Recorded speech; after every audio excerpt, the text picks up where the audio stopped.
네, 지난 시간에 살펴봤던 것은 어떤 것이냐면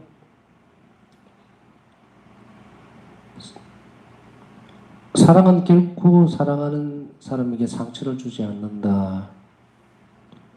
그래서 성인들은 죄를 범하는 것을 매우 두려워했다. 죄를 범하는 것을 매우 두려워했다는 것은 뭐냐면 여기에서의 두려움은 하나님의 계명이나 율법 또 계율을 어겼다고 하는 사실 자체가 아닙니다. 그게 아니라 두려워하는 것은 사랑을 거스르는 죄 때문이에요. 죄는 사랑을 거스르거든요. 그래서 사랑하는 상대를 아프게 하는 것, 그걸 배신하는 것, 그게 죄예요. 그렇기 때문에 뭐가 두려워서 혹은 뭐 억울이니까 집에서 마음이 좀 안 좋아서 이런 것은 참된 성찰의 태도도 아닐 뿐더러 하느님께로 향하려고 하는 그런 여정에서 아주 잘못된 태도예요. 그것은 아주 초심자들, 마치 학생으로 치면 유치원 아이들 정도. 요거는 빨간색이다, 노란색이다, 흰색이다 이러면 딱 그거밖에 모르는 그 상태 속에서는 성장을 못하죠.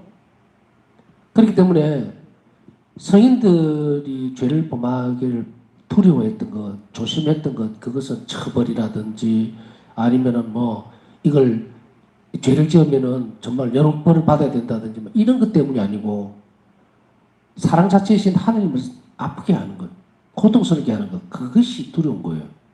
그래서 죄를 피하려고 모든 노력을 다한 거죠. 따라서 사랑하는 하나님께 지극히 아픈 상처를 드리게 되는 것을 두려워하는 겁니다. 이 죄의 실체에 대해서 하나님 사랑을 거스르는 것, 이것에 대해서 우리는 깊이 있게 성찰하고 매번 묵상하지 않으면 우리 안에서 갈라져 버려요. 갈라져 버립니다. 다시 얘기하면 자기도 모르게 불신은 아닌데 참된 믿음이 아닌 것으로 또 사랑을 하는 것 같은데 참된 사랑이 아닌 내적으로 갈라진 상태가 드러납니다. 그렇게 되면 이 두 개가 충돌이 계속 일어나요. 계속 일어나기 때문에 혼란스러워집니다. 한 가지를 쭉 하나만 선택을 해서 계속 그 일을 하게 되면 그것이 실패할 때도 있고 실수할 때도 있고 이러면 되돌릴 수가 있어요. 혼란스럽지는 않습니다. 예를 들어서 의기소침해진다든지 주눅이 든다든지 이런 것은 있을 수 있어요. 그러나 불안해하지는 않습니다. 불안해하지는. 왜냐하면 사랑을 알기 때문에 하나님 사랑을 알기 때문에 내가 죄를 짓는 것이 이 사랑이 위배된다는 것, 하나님께 큰 아픔을 드렸다는 것을 알기 때문에 두려워하지는 않습니다. 그것 때문에 두려워하지 않고 함께 아파하죠. 그래서 좀 더 신중해지려고 하고 좀 더 조심해지려고 하는 경우는 이 부분들이 깨지지를 않습니다. 평화에 대한 부분들이요. 그 영혼은 평화롭지만 계속 투쟁한다 그랬잖아요. 그 투쟁의 과정이 있기 때문에 그 영혼에 있어서는 평화가 깨지는 게 불안함은 없어요. 그런데 우리 안에서 이렇게 분열되어 버리는 것, 바울 사도가 말씀하고 계시지만 우리 안에서 이렇게 분열이 되어 버리면 엄청나게 불안해집니다. 불안해지고 혼란스러워지고 그리고 어떤 때는 자기 정체성마저도 모를 때가 있어요. 그래서 우리가 그렇게 했을 때는 왜 혼란스러운 것이 벌어지냐면 죄의 아주 속성이죠. 치명적인 것은 사랑을 위배하는 거라 그랬잖아요. 그런데 우리는 하느님 앞에 와 있을 때 뭘 청합니까? 저를 벌 주세요. 혹은 저는 죄를 지었으니까 저는 아주 그냥 큰 벌을 받아도 마땅합니다. 그렇게 합니까? 아닙니다. 사랑을 청하죠. 용서를 청하고 자비를 청하죠. 그런데 한 손으로는 자비를 청하면서 한 손으로는 아픔을 준다면 어떻게 됩니까? 우리 안에서부터 내부에서부터 분열이 돼버려요. 분열이 된다. 통일이 안 돼 있잖아요. 일치적으로 하나가 안 돼 있어요. 아까 말했듯이 우리는 약하기 때문에 그 길을 가다가 넘어질 때도 있고 또 울 때도 있고 슬퍼할 때도 있고 있지만 그렇지 못한 경우에는 혼란스러워진 거예요. 그래서 하나님께는 좋은 걸 주세요라고 이야기하면서 사람들에게는 아주 박하게 혹독하게 완고하게 그렇게 돼버린다면은 여기에서 갈라지죠? 갈라져 버려. 우리 영혼이 안에서 막 분열이 일어난다.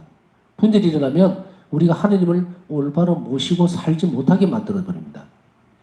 성령께서는 일체 성령이시죠? 일체라는 게 뭡니까? 하느님하고 나하고 일치예요. 같은 거예요. 똑같아져야 된다는 거예요. 그런데 우리 안에서 분열이 나고 있다는 것은 바로 이런 것을 제대로 성찰해내지 못한 것. 그리고 그것에 대해서 깊이 알려고 안 하는 것. 이런 것들이 결여되어 있으니까 생기는 문제입니다. 그렇게 되면 그 기도도 꼬여버려요. 꼬여버려. 그래서 이런 것들을 올바로 펴고 그리고 곧게 가기 위해서는 우리가 죄의 속성들 얼마나 하느님을 아프게 하는가. 그래서 이제 우리 사소식이라든지 이렇게 십자가 볼 때마다 아이고 주님 정말로 얼마나 고통스러우십니까? 인간들의 죄 때문에 이렇게 하면서도 사실은 우리 자신들이 이 영역을 제대로 알지 못하면 내가 사랑하는 그 대상에게 가시관을 씌우고 채찍질을 하는 그런 자신으로 변모되어 버린다는 거예요. 그런 성향으로 기울어져 있어. 그렇게 되면 어떻게 됩니까? 우리 안에서 아주 복잡한 충돌 현상이 일어납니다. 그렇기 때문에 이것을 순수한 사랑으로 계속 바꿔나가고 걸러가기 위해서는 우리는 죄에 대한 경각심을 굉장히 기울일 필요가 있어요. 그래서 내 실수했네, 내 죄 지었네, 잘못했네 이게 아니라 내가 예수님을 고통스럽게 했구나 그 지점까지 갔을 때의 통계가 일어나요. 그렇게 하면 이 영혼이 갈라지질 않아요. 그러면 우리가 하나님께 왔을 때 잘못했습니다라고 할 수는 있을지언정 제가 주님에게 이런 큰 잘못을 저지른 것에 대해서 모른 채 하면서 사랑을 주십시오, 자비를 베풀어 주십시오 하면 그게 되겠느냐 이 말이에요. 안 돼요. 내 외적으로 전부 다 혼란스러워져 버립니다. 그래서 통일된 방향으로 한 방향으로 계속 해결하기 위해서는 바로 이런 죄에 대한 성찰이 어디까지 가야 되느냐면 하나님 사랑에 큰 위배가 된다고 하는 그 밑에까지 쭉 내려가줘야 돼요. 그것을 계속해서 내려가는 것, 그것은 처음에는 두려울 수도 있고 처음에는 겁이 날 수도 있어요. 또 어떤 때는 이럴 수도 있죠.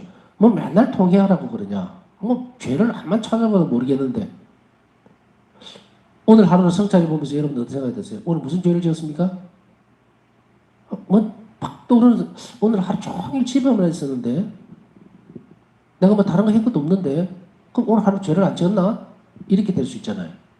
그런데 이것도 좀 더 들여다보면은 내 하루 삶에서 얼마나 하나님 마음에 안 드는 부분들이 많았는지 쉽게 드러날 수 있어요. 수동적으로 죄를 짓는 것도 있고 다시 얘기하면 하라는 것을 하지 말아서 하라는 것을 안 해서 짓는 죄가 있어요. 그리고 하라고 한 것, 하지 말라고 한 것을 지키지 않아서 짓는 죄가 있고 하라고 한 것을 하지 않아서 짓는 죄가 있어요. 그럼 나는 오늘 하루 가만히 있다고 해서 아무 죄를 안 지었는가? 아니죠. 사랑을 실천하라. 늘 언제나 어디서나 자비로워라라는 하라고 한 것은 안 했죠.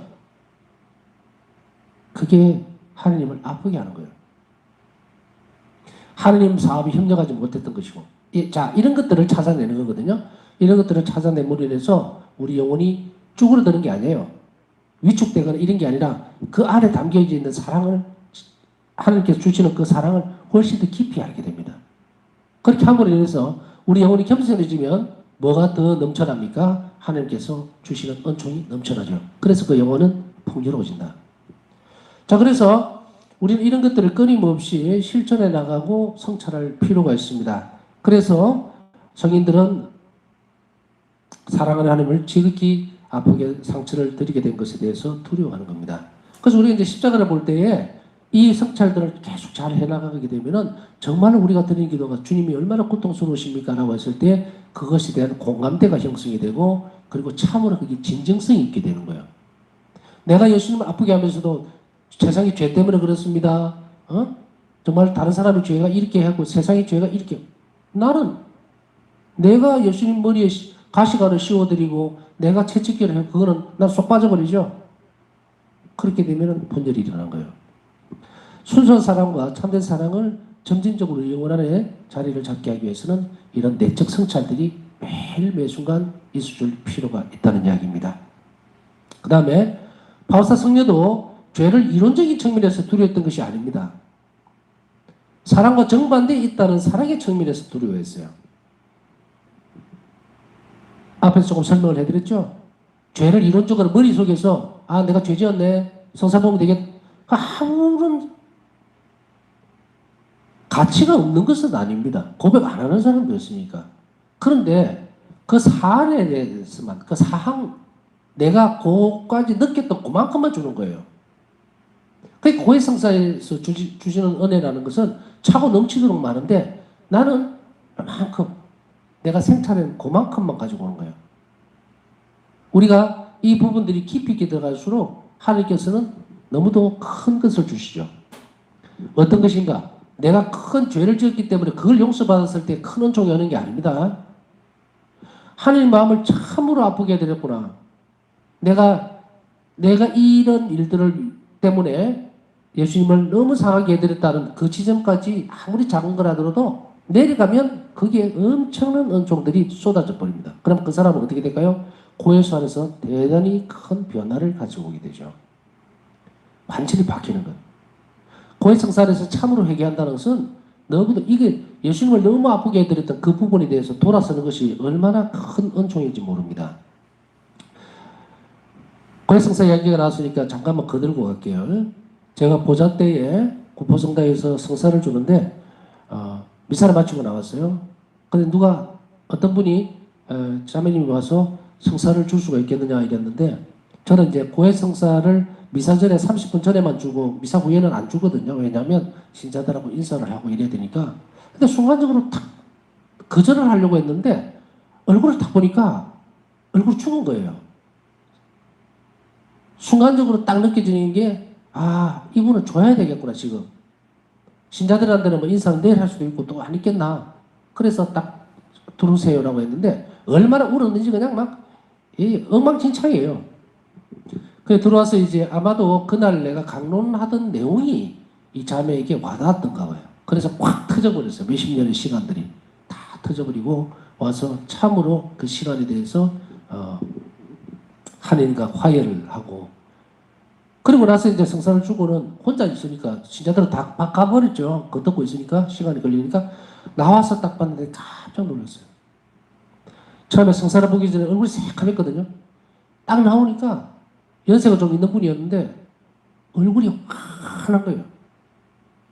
환해. 저만 느낀 거지만 그래서 이 성사 안에서 이 은총이 이렇게 크구나. 외형적으로 변화될 만큼 이렇게 큰 은총이 있는 줄을 사람들이 좀 더 잘 알고 있었으면 좋겠다. 그래서 이제 오늘 이거 강의할 걸 묵상하면서 그래 사랑은 사랑을 변하게 해요. 우리가 고해수 안에서 참으로 변화되고 싶다면 사랑으로 그 성사 안에 참여해야 돼요. 그리고 그 사랑으로 예수님을 만나야 합니다. 그렇게 하려면 어떻게 돼요? 성찰을 잘해야 합니다.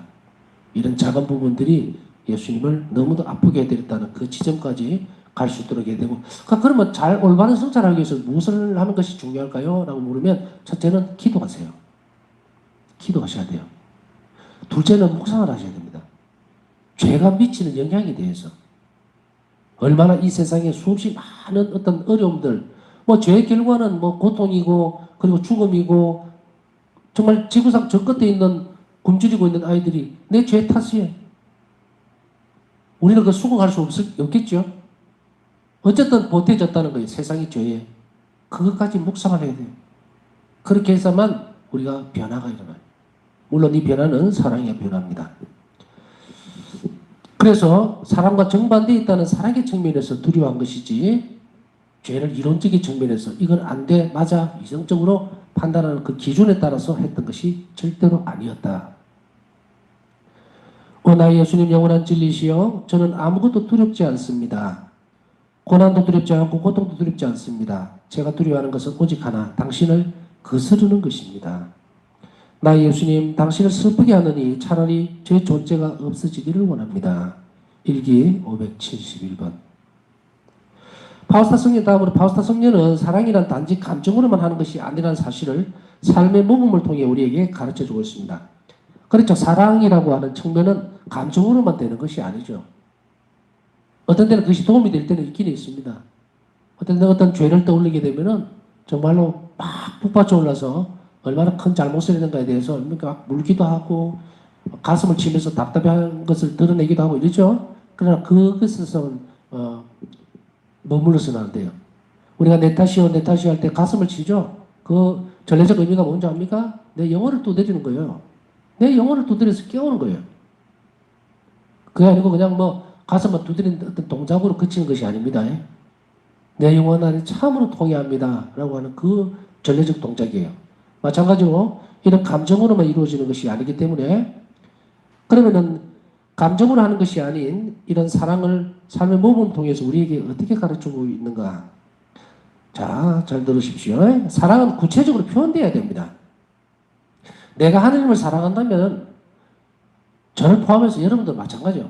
예수님을 사랑하는 만큼 사랑하는 것을 계속 표현해내야 됩니다. 사람들에게든 동물에게든 주변의 모든 환경에 내가 맞닥뜨리는 모든 것에 대해서든 또 마주치는 사실이나 사건이나 또 현상에 대해서 전부 다 그렇게 해야 돼요. 오늘 누군가가 갖고 말 실험을 좀 했다. 그래서 좀 상한 감정이 있었을 때 내가 절제하지 못한 그것도 예수님 마음을 아프게 보니 왜? 우리가 하는 것은 사랑은 하느님을 존재시키는 어마어마한 실제입니다. 내가 조금 마음이 상하는 부분이 있었을 때도 그걸 서로 드러내버리면 예수님께서 그 자리에 들어오시는 거예요. 존재를 하시는 거예요. 실제하시도록 만드는 거예요. 하나님의 세상 구석구석에 모든 것을 사랑으로 가득 채우기를 바라시죠. 이 전 세계가 전부 사랑으로 가득 차야 돼요. 그러면 뭐가 있어야 됩니까? 사랑을 실행해주는 사람이 있어야만 존재하시는 거 아니에요. 실체하고 확실하게 드러나 버립니다. 그렇기 때문에 우리는 구체적으로 표현을 해야 합니다. 그렇지 않으면 사랑은 단지 환상이나 허구가 됩니다. 우리 쉽게 얘기하면 말뿐이네 이렇게 되는 거예요. 사랑은 실질적으로 현실적으로 드러내야 돼요. 우리가 사랑을 실행하는 방법 중에 또 극진한 사랑을 드러내는 방법 중에 하나가 또 뭡니까?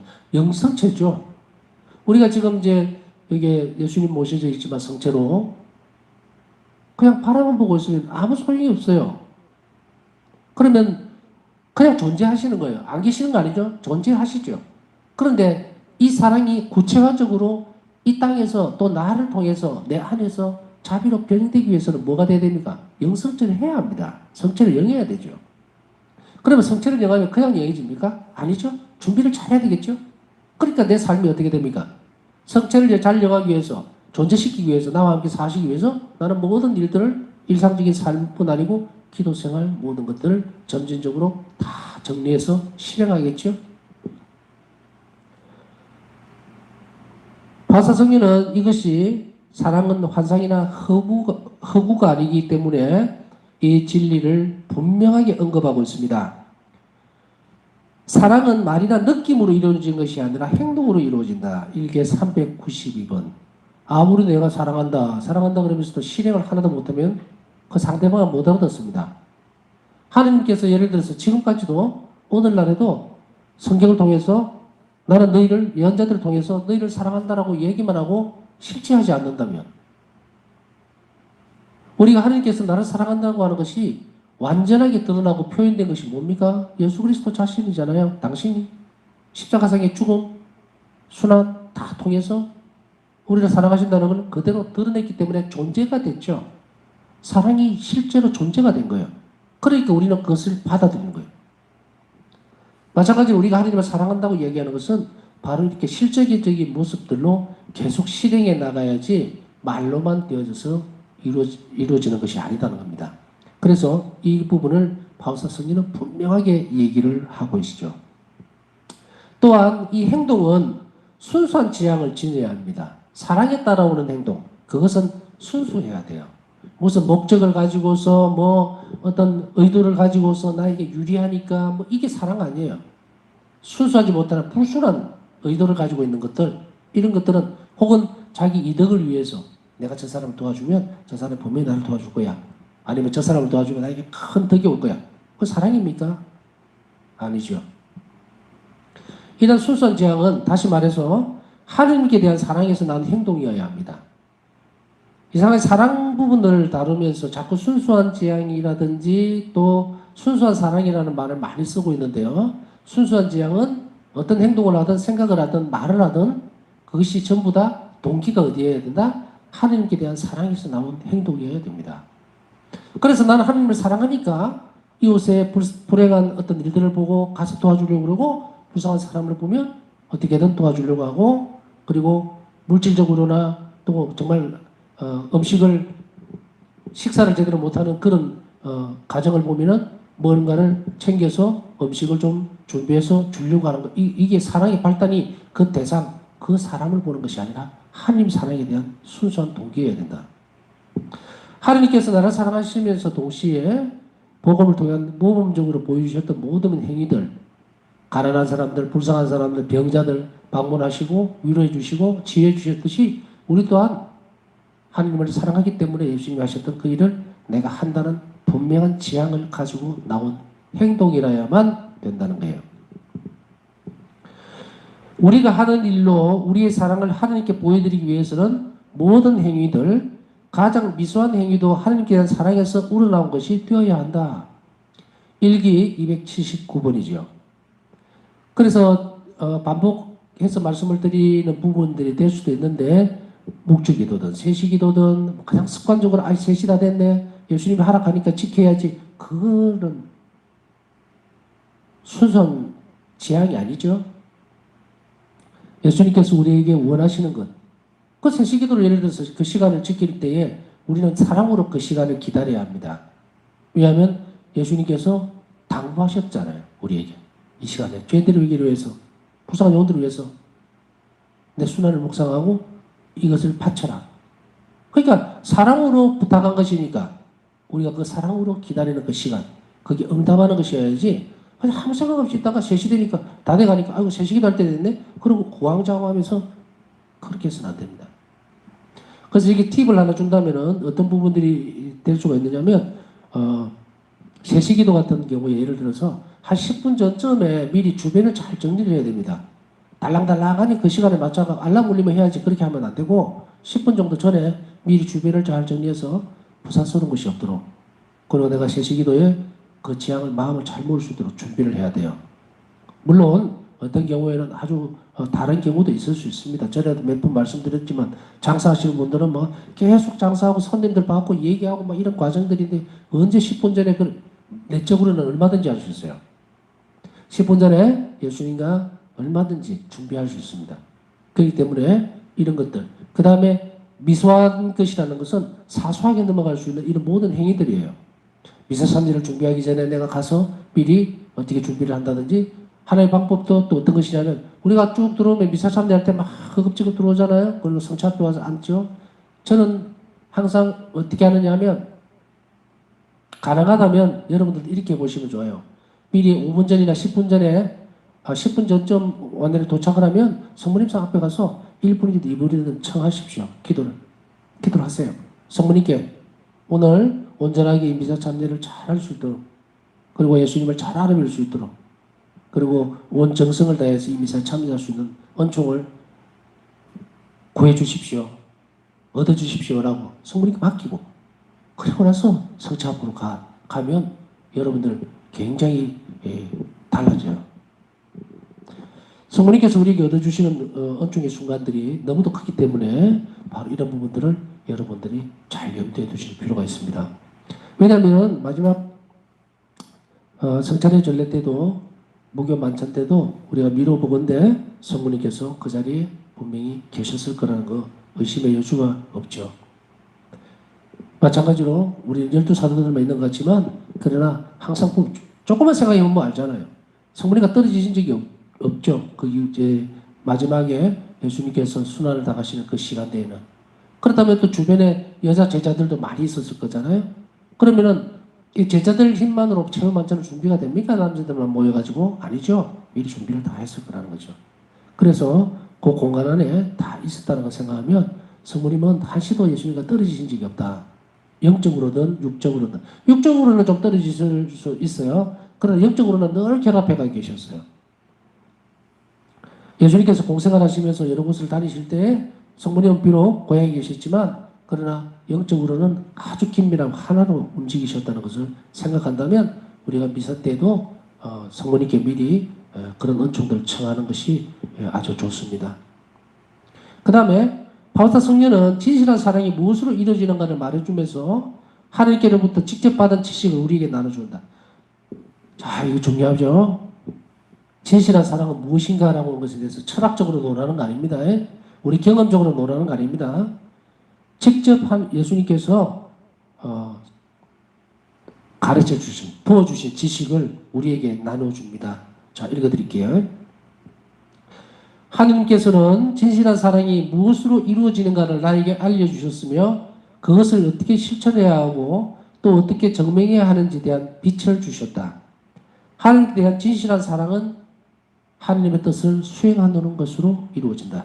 일기 279번. 다시 강조합니다. 하나님께 대한 진실한 사랑은 하느님의 뜻을 수행하는 것으로 이루어진다.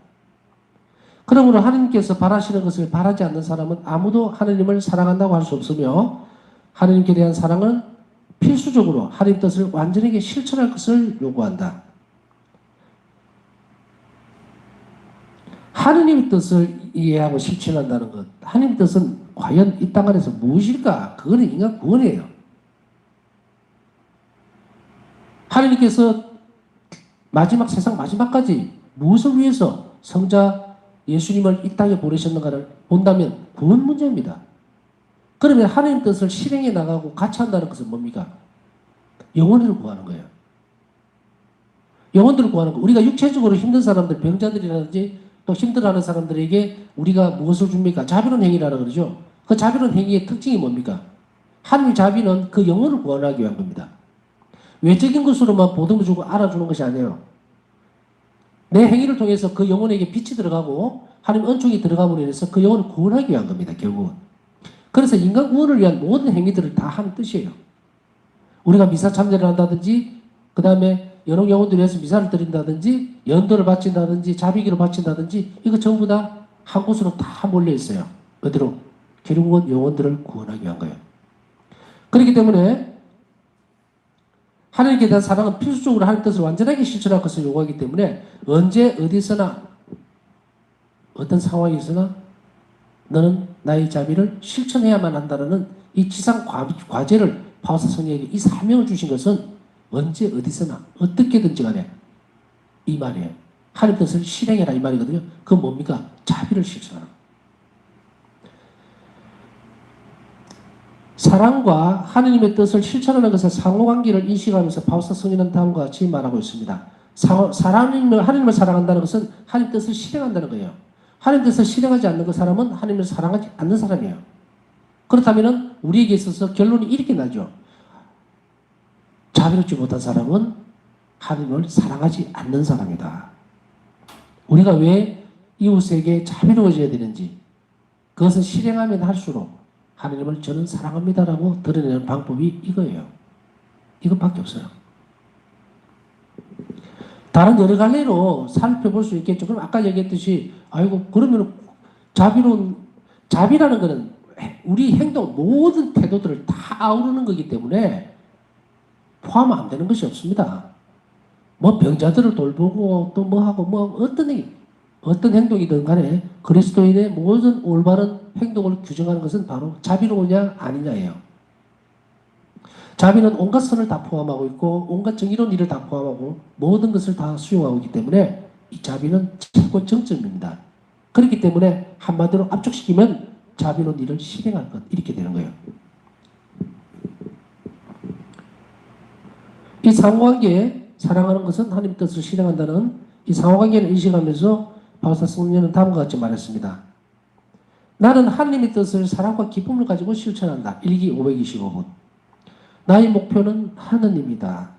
그리고 나의 행복은 하나님의 뜻을 수행하는 데 있다. 세상에서 나의 이 행복을 방해할 수 있는 것은 아무것도 없다. 어떤 힘과 권세도 방해하지 못한다. 일기 775번. 여기서 775번에서 유념해서 더 봐야 되는 것은 나의 행복은 하나님 뜻을 수행하는 데 있다. 자, 이 부분 여러분들 많이 묵상해 보십시오. 왜 하나님 뜻을 수행하는 것이 내 행복일까? 하나님 뜻을 수행하는 것은 뭐라 그랬습니까? 사랑이라 그랬죠. 사랑이 가득 찬 것은 행복인 거예요. 그렇기 때문에 행복하려면 무엇을 해야 된다? 사랑을 실천하십시오. 또 이거 다른 말로 바꾸면 자비로운 사람이 되십시오. 또 이걸 다른 말로 바꾸면 하나님 뜻을 늘 언제나 어디서나 실행하십시오. 이렇게 되는 거예요. 우리는 언제나 어떤 때는 우리 삶을 돌아보면서 언제쯤 나는 행복해질까? 이제 좀 행복해졌으면 좋겠다. 왜 이렇게 고난과 고통들이 또 어려움들이 힘듦이 끊임없이 나에게 오는가라는 그러한 지점에 있는 사람이든 이것만 조금 되면 좋겠다, 행복하겠다 그런 사람이든 상관없이 어디로 가야 되느냐? 자비로운 사람이 됩니다. 늘 언제 어디서나 오늘 아침에 눈을 뜨면은 나는 자비로운 일을 뭘 할 수 있을까 하는 끊임없이 탐색하고 실천을 하면 행복해집니다. 행복해져요. 왜? 자비를 끊임없이 실천하면 기둥이 어딥니까? 하느님의 목표이기 때문에, 예수님의 목표이기 때문에, 예수님이 온전히 나의 것이 되도록 하기 위해서이기 때문에 그 예수님은 어떤 분입니까? 나에게 행복을 주실 수밖에 없어요. 그러니까 이것저것 기웃거리지 말고 다른 것 생각하지 말고 내일부터라도 정말로 나는 하루 시간을 자비로운 일을 하는데 모든 노력을 다 기울일 것을 결심합니다라고 시작을 하십시오. 그러면 행복은 따라오는 거예요. 왜? 늘 자비로운 사람 곁에는 예수님이 함께 하시기 때문에 예수님과 함께 있다는 것이 행복이에요. 자, 오늘 살펴보았던 대목들 정말로 우리를 완전한 행복으로 이끌어가는 이 길을 열어주신 하나님께 감사드리면서 이제 은총을 청해야 되겠죠. 내가 늘 행복해지기 위해서 하나님을 끊임없이 사랑할 수 있는 은총을 주십시오라고 청하면서 남은 시간 하나님과 또 성취 안에 선물로 우리에게 오신 예수님과 함께 이 시간 보내도록 하겠습니다.